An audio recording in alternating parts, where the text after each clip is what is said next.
예술적, 역사적 가치가 있는 목재 건축물이나 목공예품 등의 유물들이 언제 만들어졌는지 규명하는 일은 매우 중요하다. 유물에 사용된 나무가 벌채된 시기를 측정하는 방법으로는 탄소연대법과 연륜연대법이 있다. 탄소연대법은 채취한 유물의 일부를 시료로 만들고 시료 내에 들어있는 탄소-4의 양을 측정하여 유물을 만드는 재료로 사용된 나무의 대략적인 벌채 연도를 추정하는 방식이다. 탄소연대법은 측정 오차가 50년 내외이기 때문에 매우 오래된 유물의 대략적인 연대 측정에 적합하지만 오래되지 않은 목재의 정밀한 연대 측정에는 한계가 있다. 반면 나무의 나이테, 즉 연륜을 분석하는 연륜연대법은 1년 단위까지 연대를 측정할 수 있어 목재 건축물이나 목공예품 연구에 가장 적합한 연대 측정 방법으로 알려져 있다. 나무의 생장은 기후의 영향을 많이 받기 때문에 같은 지역에 서식하는 동일한 종류의 나무는 시기별로 독특하게 나타난 연륜 패턴을 공유한다. 대체로 봄과 여름에는 세포 분열이 활발하여 나무의 부피가 빠르게 커지고 가을에는 생장 속도가 감소하여 천천히 커진다. 봄과 여름에 자란 부분을 춘재라고 하고 가을에 자란 부분을 추재라고 하는데 춘재가 추재에 비해 색이 연하고 폭이 넓다. 나무는 이처럼 1년을 주기로 춘재와 추재가 번갈아 만들어지는 동심원 모양의 태를 가진다. 이러한 연륜은 당시 기후에 따라 면적이 달라지는데 가뭄이 지속될 경우 연륜의 폭이 좁고 강우가 적절한 경우 연륜의 폭이 넓다. 이를 분석함으로써 나무의 생장 지역과 연대를 추정할 수 있다. 예를 들어 연륜 분석을 통해 경복궁의 경회로에는 19세기 중반 설악산에 소나무가 사용된 것을 추정할 수 있다. 연륜연대법은 이처럼 연륜폭을 분석함으로써 유물에 사용된 나무의 벌채 연도를 추정한다. 연륜연대법을 사용하기 위해서는 연륜의 폭을 측정하여 만들어진 연륜폭 그래프인 연륜연대기가 미리 작성되어 있어야 한다.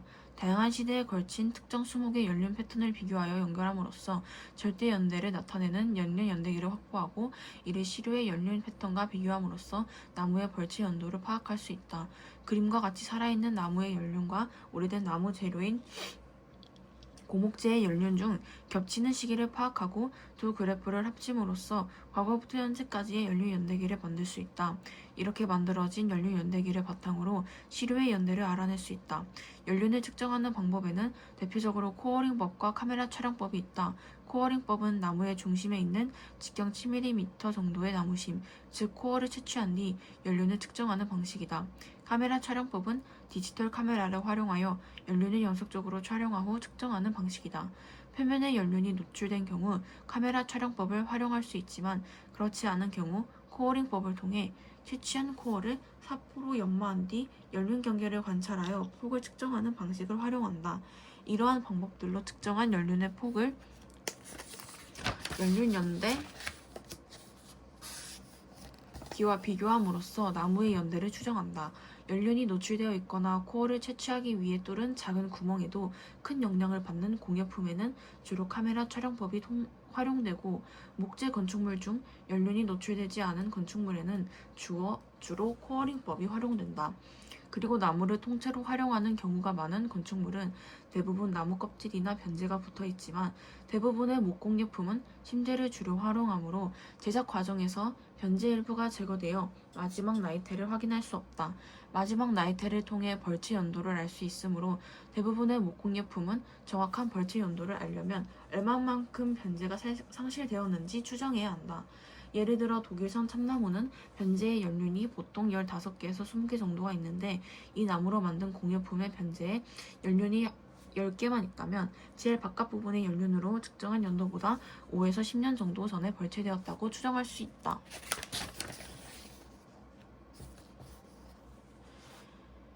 헬리콥터는 회전 날개를 이용해 공중에서 정지 상태를 유지하거나 전진하는 비행이 가능한 항공기이다. 헬리콥터의 회전 날개는 중심과 끝단에서 회전 반경이 다르다. 이에 따라 날개의 단위 시간당 회전 거리, 즉 회전 날개의 속도가 회전 날개의 중심에 가까울수록 느리고 끝단에 가까울수록 빠르게 된다.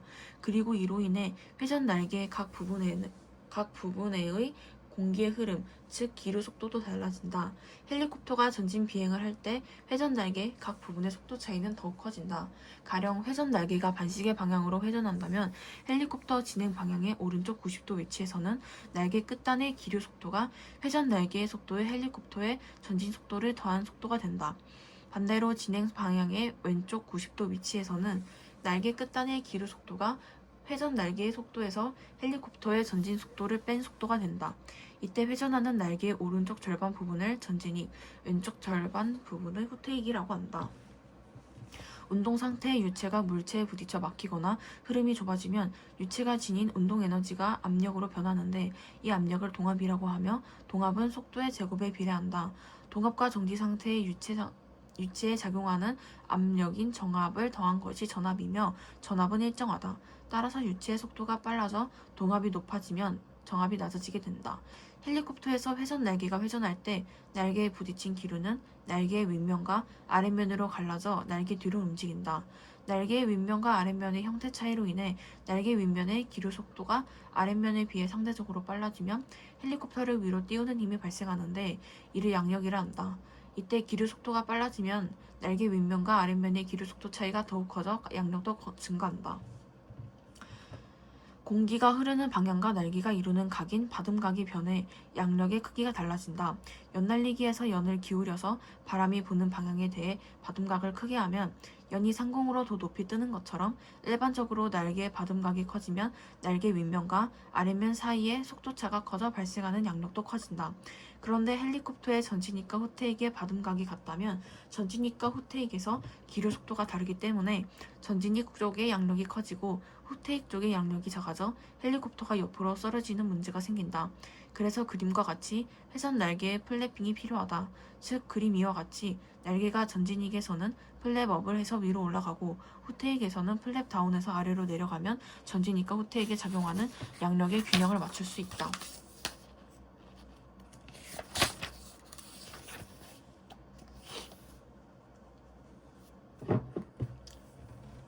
자본주의 경제에서 재화나 서비스의 가격은 시장의 수요와 공급에 따라 결정된다.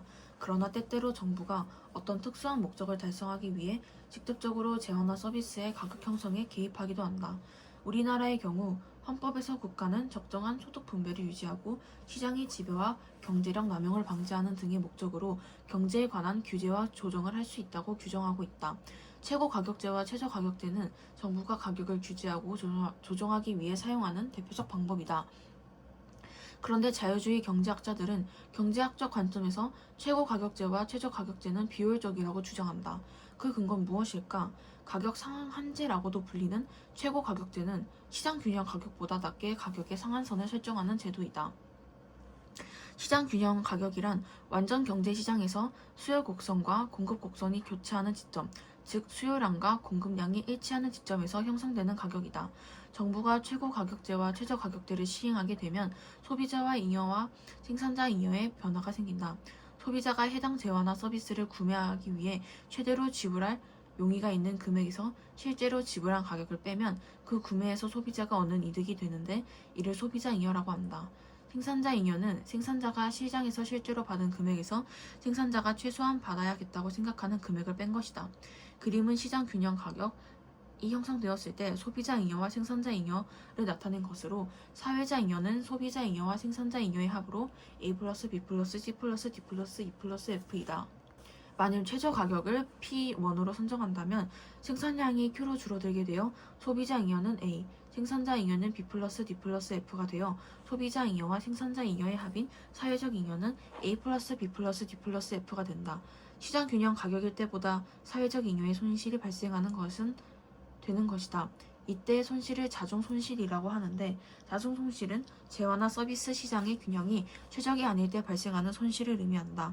자유주의 경제학자들은 정부의 가격 규제가 목표한 성과를 달성하지 못할 수도 있고 설사 목표를 달성하더라도 부작용이 초래될 수 있다고 비판하면서 대표적으로 금융시장의 이자율 규제의 문제점을 지적한다. 자유로운 시장에 힘이 맡긴다면 시장의 정부는 시장이 균형을 이루는 지점에서 이자율이 형성되고 그에 따라 자금 수급이 적정하게 이루어진다. 그러나 정부가 최고 가격제를 통해 이자율을 시장 균형 이자율보다 낮은 수준으로 규제한다면 금융기관이 아닌 사금융 시장을 활성화하는 문제를 일으킬 수 있다. 또한 이자율 규제로 인해 수익성이 하락한 시중은행은 수익성을 높이기 위해 자금 조달 비용을 낮추고자 하는데 은행이 가게나 기업에 자금을 빌려준 자금 일부를 예금으로 예치하게 하면 자금 조달 비용을 낮출 수 있다. 이를 통해 은행은 규제 수준 이상으로 이자율을 설정한 것과 같은 효과를 얻게 되지만 대출을 받은 가게나 기업의 부담은 늘어나게 된다.